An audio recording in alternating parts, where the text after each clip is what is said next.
Peace, y'all. Can y'all hear me back there? Okay. I want to welcome you all to the pre-launch summer event for All Star Dispensary.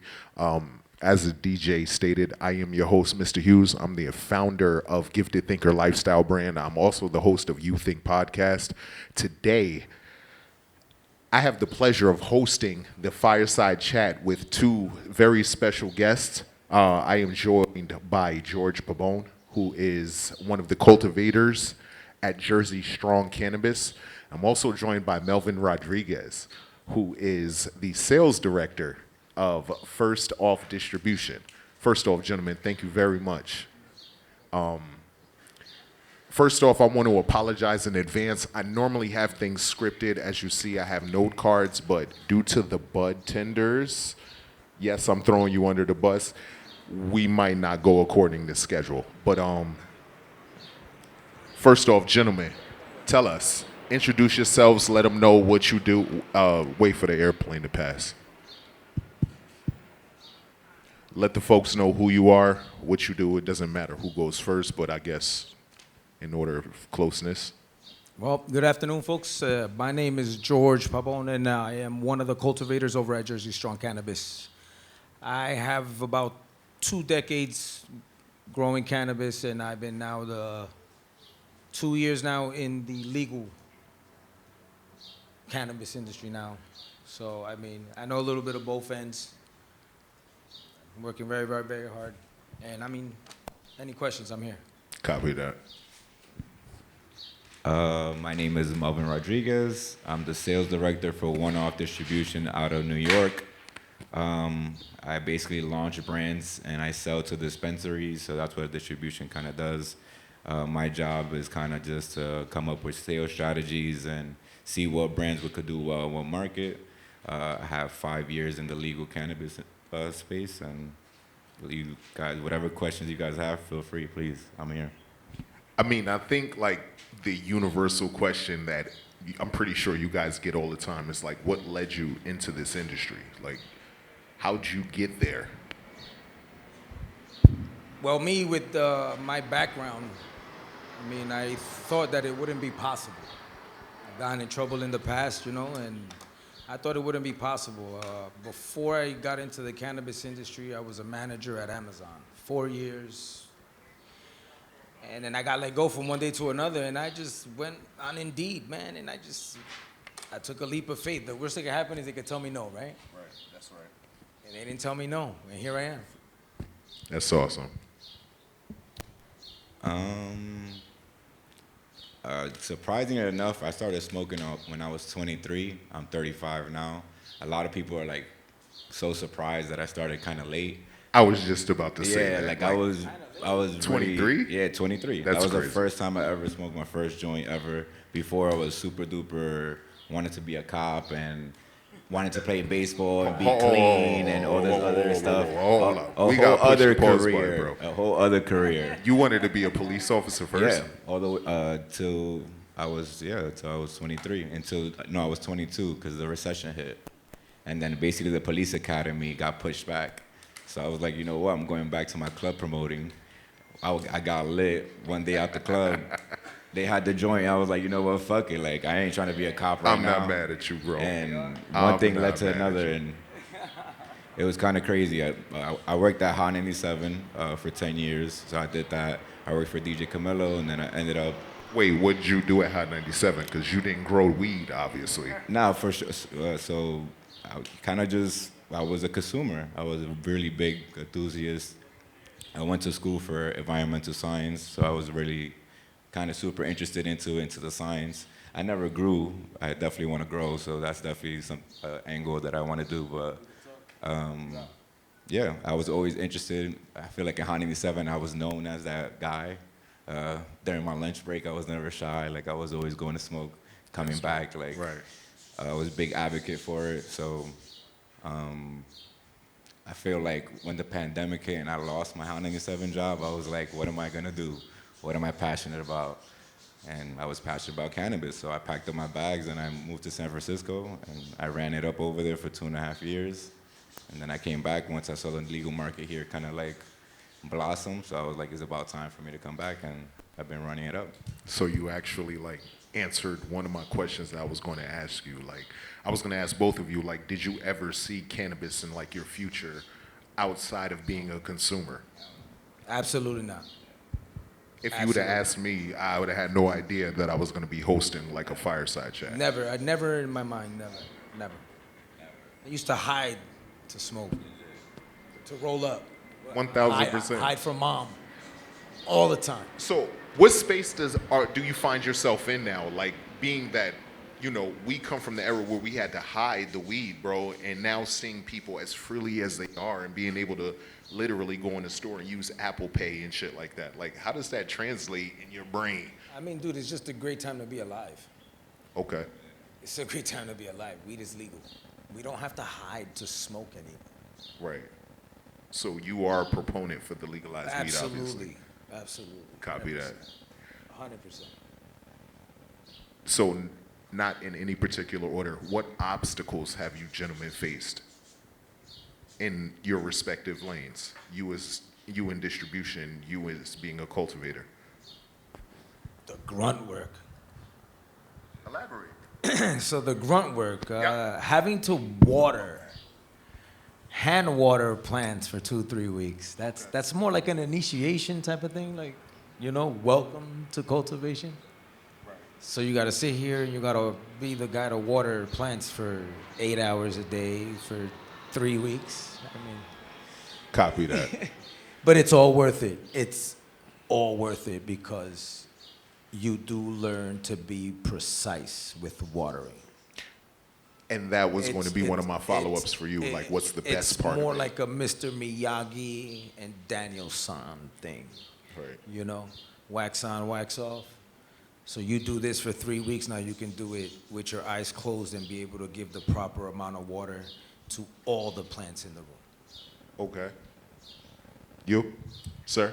Definitely, I think it's like the legal market is not too much different of the black market. It's really consumer based. So it's like I feel like my main obstacle I always go through is production, having enough, making sure that we have enough for the demand. I feel like the demand is always overpowering the supply. Then also knowing what consumer wants, what terpenes are coming out, what type of different flavors are coming out, and seeing what people are gravitating to. Consumers are very trendy now. That's what I was going to ask. So, I, like, I what feel is the... like people are following trends. If someone likes something and they have a good influence, everyone else is gonna kind of follow suit. So it's kind of just seeing where the market flows. What are the current trends that you see in the market? I'm happy when I moved back from California, we were in the spray-demic. I like to call it the spray-demic. A lot of spray terpenes was very Right. popular. That's right. The spray packs was crazy. I had friends coming up to me like, hey, you want to try this chocolate cupcake, whatever, like something I never heard. It's literally like scientifically impossible. Right. There's no plant that's chocolate. There's no plant that's gonna grow peach and is gonna like taste like peach. They don't do that. It's no way. But I'm happy that we got out of that trend. Right now, from what I see, it's like we're leaving the candy wave, or we're going back to like the original genetics. Like I see people are asking for GG, sour diesel. Like some people are going back to that, but some people also like the candy gas. As a consumer, I won't say too much, but I will say I will do some questionable things for some OG sour. Trust me, you're not the only one. We're in the East Coast, so even if you go to California and you're like, "Hey, I want some sour diesel," they laugh at you. No, they, for sure. They don't grow that. They don't think that's good weed. They just think that's regular.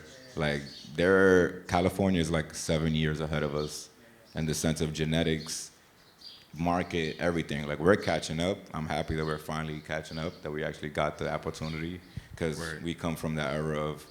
Well, I come from the era of like getting just stop and search. Like for any reason, you have a dime bag, you're going in. You have a clip, you're going in. Like anything, any little gram of weed you have on you, Right. you're going into freaking the precinct. So it's just having that mindset. And when I came back and seeing everybody so freely, it makes me really happy. Bro, it's a mind fuck. It's like, it makes me like, especially since we live in the East Coast, we live very fast. Everything's on the go. Fast life. We're always high anxiety, high stress. So I feel like now people are finding this as a decompressor. People are not drinking as much. There's not much DUIs, not much fucking crashing. Like, I also worked in nightlife, so I seen that. I seen people get drunk, seen that people getting thrown up, like throw up, fighting, all that dumb shit. You fucking fighting your best friend because you got drunk one night. I feel like people are bonding more over cannabis than anything else. So it's like, I'm happy that the communities are now bonding. It's not a colored thing. I'm chilling with white, black, Asian people. That's like right. everyone has everything. You know, it's green. You know what I'm saying? Like, I love cannabis how- doesn't have a color to me. I love how this conversation is going because like every question that I like already want to ask you, you're leading me there. Which my follow-up question was the stigma that's associated with weed. Like, what are your thoughts on that? I mean, I'm Spanish, so I'm coming from a Dominican household. My mom's real old school. She don't even like the smell, even like that on a T-shirt, That's anything right. about it. So it's like, it was really tough to explain to her, like, hey, I'm moving and I'm going over there to do this. I had to really show her. So I feel like once she saw that I came back and everything that I was doing on, she kind of like believed in it. So it was more in the sense like, I really came back for that purpose, to break that stigma, to kind of show people that this could be a career. This is not just a hobby. If you really care about this cannabis industry, like, I'm only 5 years in. 5 years ago, I was in Hot 97. That was my life. Music industry, that's it. Cannabis was a dream. It was literally something I was spending my money on. So like, for right now, for me to sit here and I'm like, I got a 6-figure salary. I got a commission. Like, I'm good. I really put in that work for 4 years, and I'm reaping the benefits. And right now, the cannabis industry is blooming. So if you're really about it, put your head down and do the work. Let me get $1. I got you. Copy. For real. What about you, George? Like, what's your thoughts on any stigma associated with I mean, marijuana same or as- cannabis and how it transitions Same now? as him, man. My mom, yo, the first time I got high, I was, oh man, whoo. I passed out on the couch. Yo, my mom got home from work, and my mom was like, yo, what the hell is wrong with this nigga? Right. That feeling of like falling and you not. I'm yeah, high it's as crazy. Listen, and my mom was like, boom, boom, get your ass off my couch. What is you doing? Man, whoop my ass from the living room all the way to my bedroom, into the bathroom, into the shower, and back to my room. That's crazy. But Next day, went to a drug program. Dude, I did 6 months in a drug program. Here we are today that she still doesn't believe that I grow weed for a living. that's also what I was going to ask because, you know, briefly, us speaking prior to this, you enlightened me that you're a father. How does that translate to fatherhood? And I mean, like, my kids are just happy that I'm doing what I like to do. Copy. You know, my kids are grown, except for my little 4-year-old. You know, I got a 24-year-old registered nurse. I have a 19-year-old daughter who's a Seton Hall student. Copy. My son is still trying to figure himself out, so, I mean, you know. And then I got a little 4-year-old. I mean, she still got time. And I'm out here living the dream, man, getting paid to grow weed. What, if any, is any advice that you may have for anybody that's interested in getting into cultivation? Do it. Do it. I mean, do it. I mean, I didn't think that this is what I was gonna do. Like when I jumped into this industry, I jumped in as a trimmer, you know. And then being that I had the prior experience with growing, I said, you know what? Let me try to get into the cultivation department. But once I got into the cultivation department, that changed my whole world. It's just different on how it's grown on that level, Copy that. you know. Where do you hope to see the industry 1 to 3 years from now? Cheaper prices. You can say Cheaper that again. prices, man. You can say I mean, that listen, again. we grow good cannabis over where we're at. It's organic. I can understand why the prices are where they're at, but eventually, I mean, hopefully soon enough, the prices will end up being cut down, and you know, we'll all be able to enjoy good product at a premium price that everyone can afford. Because right now, them prices are crazy, bro. That's a fact. What about you, Melvin? I would definitely say that's key. Is the prices, the taxing, the government definitely they have their hand way too much in it, and then they're letting pharmaceuticals come in and kind of like dictate our market. So it takes away from the people that really care about it and have a For craft sure. for it. So it's more like he said, it's for the people. I definitely believe that living in California and seeing how it's grown there in mass and how everyone in there's families that do this. There's family businesses that are ran on cannabis. Right, right. So it's kind of like I want to see that here. I want to have. I want to see New Yorkers and East Coast people just have that opportunity to make this part of your culture, make that part of your family lifeline. Like like he said, he has kids. I'm pretty sure if any one of his kids want to get into cannabis, he has that gateway now. He has that door. Like I want to do that for my friends. I want to show my music industry friends that cannabis is literally goes hand in hand, and they need the help in marketing because I feel like I said, pharmaceuticals come in and they try to dictate things for what's for the people, and it's not like we're the people. You know what I'm saying? I feel like minorities, we dictate anything that moves in America. So it's like I feel like it needs to be more focused on us. So going forward, how do you see both of your lives like being intertwined with the community and cannabis and empowerment for people that may want to get involved but they may be lacking resources? I mean, we can go behind the idea that information is currency, but like beyond that, like do you see you guys like venturing further than that?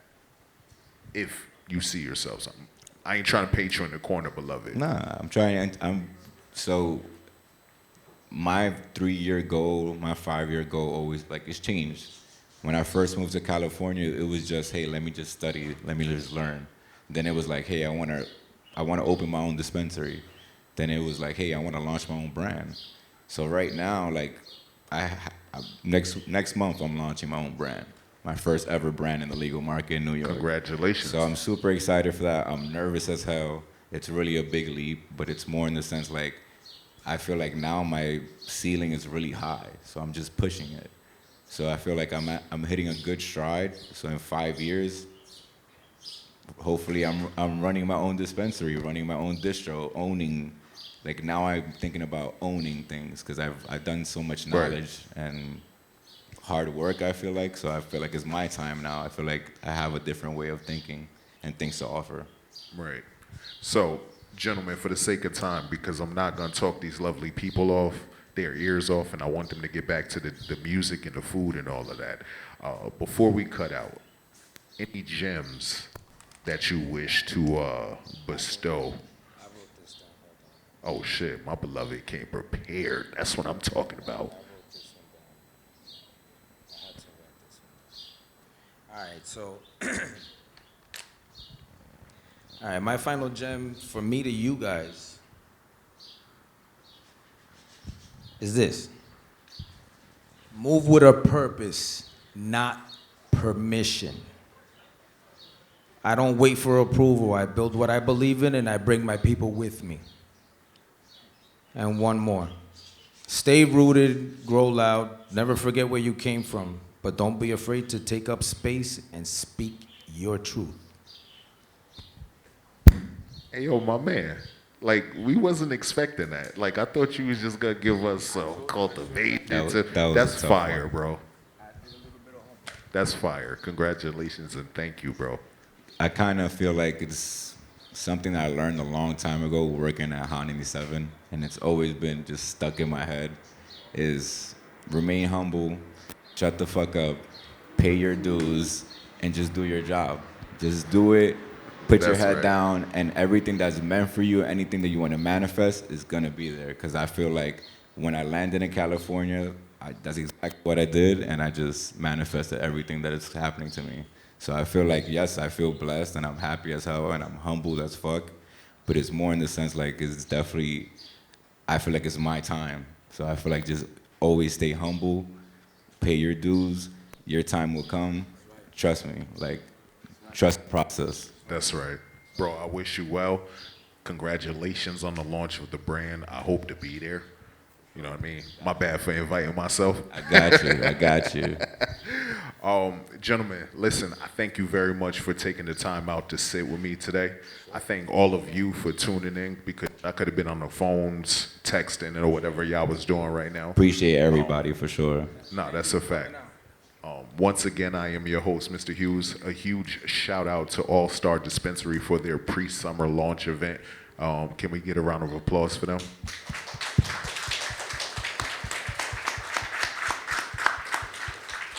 Can we please get a round of applause also for all of the amazing vendors here?